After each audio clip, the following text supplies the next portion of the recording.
Salut à tous et bienvenue pour cette toute première découverte ciné de Simple Jack. Eh bien mes petits, ça fait plus de 120 ans que le cinéma existe et qu'un nombre incalculable de films sont sortis. Bien entendu, l'histoire a peu à peu fait le tri, plaçant certaines œuvres au sommet du 7ème art, tandis que de nombreux films ne sont même plus au fin fond des étagères des magasins Fnac. Mais si dans ce tri immense, l'histoire avait commis quelques erreurs, c'est probablement le cas et c'est tout à fait normal. Mais n'y a-t-il pas certains films qui mériteraient un peu mieux que leur sort actuel ?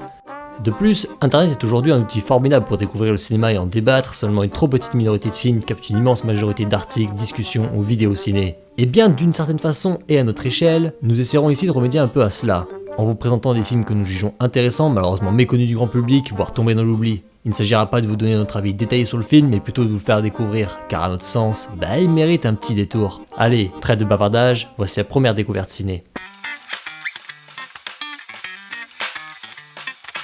Je vais vous parler aujourd'hui de la 317ème section, sortie en 1965. Si le film est méconnu du grand public, c'est à mon avis pour deux raisons qui, comme on le verra, font la force et l'intérêt du film. 1. Le sujet abordé, une guerre perdue par la France, et 2. Le choix de réalisation, se voulant plus proche du réel. La 317ème section est un film franco-espagnol réalisé par le très facile à dire Pierre Schorndorfer. Il relate un épisode de la fin de la guerre d'Indochine en mai 54. L'Union française va perdre la guerre et la 317ème section doit se replier pour rejoindre du renfort.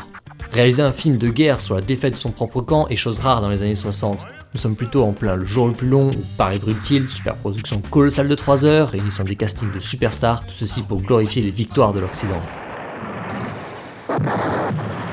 Cependant, les années 60 marquent aussi le début d'un renouveau cinématographique. La nouvelle vague est déjà lancée et le nouvel Hollywood suivra. Pour moi, le film s'inscrit dans ce renouveau. Le réalisateur ainsi que son directeur de la photographie, Raoul Coutard, chef opérateur de Jean-Luc Godard notamment, ont été cinéastes aux armées et reporters photo durant la guerre d'Indochine. C'est donc avec une volonté forte qu'ils ont voulu donner un aspect quasi documentaire à ce film. Caméra à l'épaule et tournage dans des conditions extrêmes, tout était fait pour rendre les scènes les plus authentiques possibles. Et franchement, ça se voit, on est loin des scènes habituelles de guerre rendues épiques par des envolées musicales.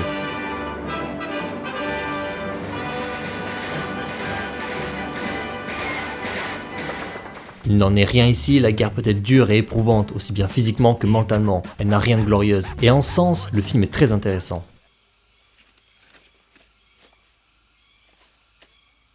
Je tiens également à vous présenter l'un des deux acteurs principaux du film, qu'en réalité vous connaissez sans doute déjà. Il s'agit de Bruno Kremer. Ouais, c'est bien le commissaire Maigret dans la série télévisée. Dans les années 60-70, il était un acteur réputé qui est tourné dans Paris brûle-t-il, que j'ai évoqué tout à l'heure, ou encore dans L'excellent sorcereur de William Friedkin. Physiquement, il ressemblait à ça. Dans la 317ème section, son personnage grave et la relation qu'il noue avec celui de Jacques Perrin, l'autre rôle principal du film, sont deux réels atouts pour cette histoire. Le film sera sélectionné en compétition officielle au Festival de Cannes et obtiendra le prix du meilleur scénario. Et des années plus tard, le grand Apocalypse Now reprendra même une réplique forte du film en guise de référence. Lui dire, blanc, foutez le camp. Jaune, restez. The white left. The yellow, stay. Alors d'après mes différentes recherches sur la 317ème section, je conclurai en vous disant qu'il fait partie à mon sens des films oubliés au fil du temps, plutôt que de se ignorer depuis leur sortie en salle. Voilà à peu près ce que je pouvais vous dire pour vous faire découvrir le film. Encore une fois, le but ici n'est pas une analyse détaillée, mais juste un premier aperçu. J'espère que cette vidéo vous a plu et n'hésitez pas à nous faire découvrir vos films méconnus dans les commentaires. Je vous dis à la prochaine avec une autre découverte.